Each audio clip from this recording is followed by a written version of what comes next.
The Pittsburgh Steelers are in incredibly uncharted territory. With Mike Tomlin gone and the first head coaching search underway since 2007, the world really is the organization's oyster. Pittsburgh has a chance to firmly pivot and change the franchise's image with its fourth head coach hire since 1969.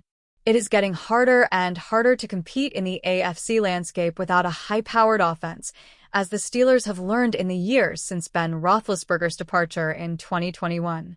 They need a stout young signal caller and an innovative offensive mind in the building. Yes, 6 of the 9 candidates who have interviewed for Pittsburgh's head coaching vacancy are defensive coordinators, but the Steelers could still hire a young, offensive mind like Nate Scheelhaase or Clay Kubiak. Or they could tip their hand about Aaron Rodgers' future with a franchise by hiring a retread like Mike McCarthy. This bit of history may mean Aaron Rodgers is back for the Pittsburgh Steelers in 2026. Look, the last 3 head coach hires for the Steelers were first-timers from defensive backgrounds in their 30s.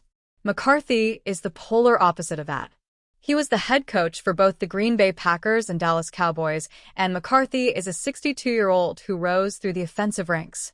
In the last few days, McCarthy withdrew from consideration for the Tennessee Titans head coaching post and turned down several other inquiries. He is interviewing with the Steelers on Wednesday, according to NFL Network's Tom Pelissero. The stars seem to be aligning. Then, SNY reporter Connor Hughes brought up a conversation he had with Rodgers back when he was quarterbacking the New York Jets. "I remember talking to Aaron Rodgers in the locker room toward the end of his tenure with the #Jets. Mentioned wherever Mike McCarthy ends up as a potential landing spot," Hughes wrote. "Sure sounds like McCarthy is headed to the #Steelers. Wonder if that gets Rodgers back for another year." If Rodgers still feels that way about McCarthy, and it is hard to imagine that anything has changed with the latter sitting on the sidelines this past season, then the Steelers hiring McCarthy could be the ultimate indicator that Rodgers will be back in Pittsburgh in 2026. Steelers fans are, for the most part, at least ready to move on from Rodgers. He showed glimpses of his vintage self at times, but for the most part, he led a merely average offense. Rodgers also laid an absolute egg when it mattered most in the playoffs. But if McCarthy, his old coach for the Packers, comes to Pittsburgh, that entirely changes the equation. Fans may need to assume in this scenario that, at the very least, Rodgers will be around as a bridge quarterback. Now, would that be such a bad thing? Certainly not. Fernando Mendoza isn't likely to get past the Las Vegas Raiders in the 2026 NFL Draft, but if Alabama's Ty Simpson is around when the Steelers are on the clock at number 21, a raw prospect like him could learn a lot from Rodgers. Keeping Rodgers around and having him and McCarthy help develop a young quarterback is far more intriguing than trading for a player like Kyler Murray or Mac Jones, and it would be much cheaper than signing someone like Malik Willis in free agency. If you told a Steelers fan in 2023 that Aaron Rodgers and Mike McCarthy would be leading their team into an AFC North division where Zach Taylor is the last head coach standing, they would look at you like you had 4 eyeballs. However, in 2026, this may be one of the best options for the Steelers. Keeping the tradition of hiring young defensive coaches alive would be on brand for Pittsburgh, but that hasn't exactly gotten them over the hump in the last 2 decades or so. Hiring McCarthy would at least be something different, and change may be good for the Steelers. Plus, hiring McCarthy would give fans a clear indication of what the future holds for Rodgers, for better or for worse. Several NFL pundits and fans see the Pittsburgh Steelers zeroing in on Los Angeles Rams defensive coordinator Chris Shula as their next head coach. The Steelers just can't meet with him in person until after the NFC Championship game on Sunday. But there could be other assistants coaching Sunday the Steelers may still consider for their head coach opening. Sports Illustrated's Albert Breer explained in his column to begin this week that an unusual rule has prohibited the Steelers from virtually speaking with any assistants from this year's top-seeded teams. One interesting rule's quirk: the Steelers won't be able to interview any Broncos or Seahawks assistants until after the playoffs, Breer wrote on Monday. Pittsburgh missed the first window because it was playing on Wild Card Weekend, and the second window, during the Super Bowl bye week, should either or both make it, is only for second interviews.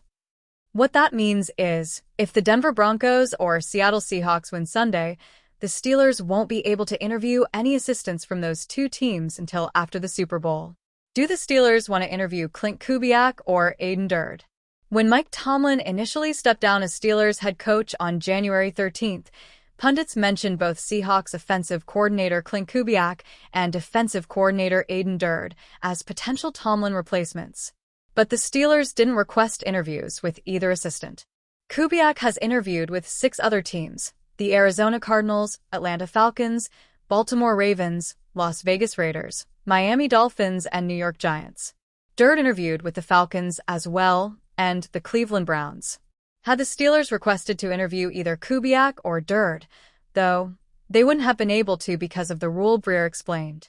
It's possible this won't have much of an impact on Pittsburgh's head coaching search. The Steelers are doing their due diligence on a lot of candidates this week. Breer and other insiders have stated the Steelers won't rush with their decision. Waiting until after the Super Bowl is probably too long. But if the Seahawks lose the NFC Championship game, then the Steelers will have an opportunity to interview Kubiak or Durde if they choose next week. With the Broncos, it's possible defensive coordinator Vance Joseph could be a head coach candidate for the Steelers or other teams still with openings. Chris Shula named favorite to be Steelers' next head coach. The Steelers could hope the Rams defeat the Seahawks in the NFC Championship game to make Kubiak and or Durde available for interviews.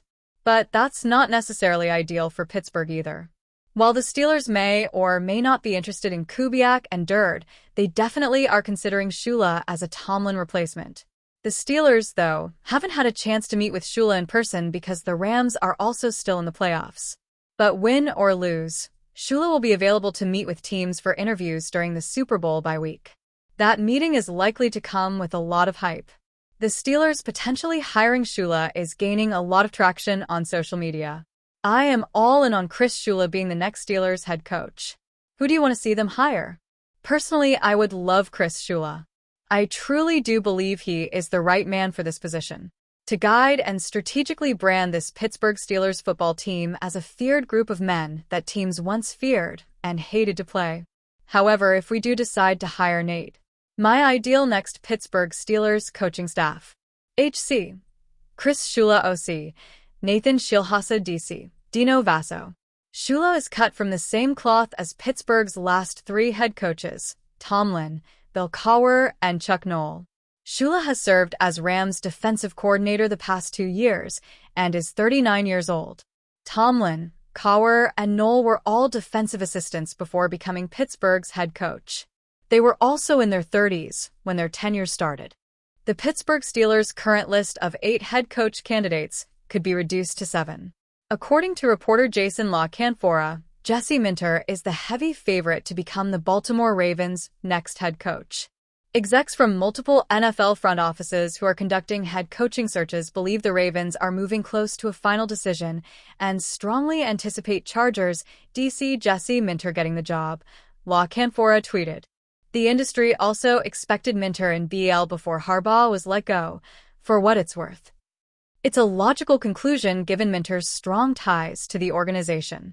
He spent 2017 to 2020 as a Ravens defensive assistant before joining Jim Harbaugh at Michigan and following him to Los Angeles. Pittsburgh held an initial virtual interview with Minter on Saturday, but there's been no reports of a second meeting. Minter is scheduled to meet with the Las Vegas Raiders tomorrow before follow-up in Baltimore Wednesday, but perhaps the Steelers understood he was going to take the Ravens' job and didn't bother to set up a more in-depth and in-person second visit. Only 42 years old, Minter is regarded as a top defensive mind who's produced excellent results the past 4 seasons. 2 strong years at Michigan that brought 1 national title led him to the NFL. In 2024, the Chargers had the number 1 scoring defense. In 2025, they finished top 10. Minter has ties to Mike Tomlin. Jesse's father, Rick, hired Tomlin while serving as the head coach of the Cincinnati Bearcats in 1999. It sounds like instead of succeeding Tomlin, Minter will be competing against the Steelers come 2026 and beyond. Minter would be the second candidate Pittsburgh's interviewed to take a different job. Jeff Hafley, who the Steelers also held a virtual interview with over the weekend, accepted the Miami Dolphins job earlier this week. That leaves Pittsburgh with 7 known candidates. though the team is reportedly considering expanding its search. Mike McCarthy, Brian Flores, Chris Shula, Nate Shilhasa, Anthony Weaver, Ejiro Evero, and Clay Kubiak. So far, only Weaver is known to have a second interview, though Flores and McCarthy have face-to-face meetings set up. Flores met with the team yesterday, while McCarthy is expected to be visiting today.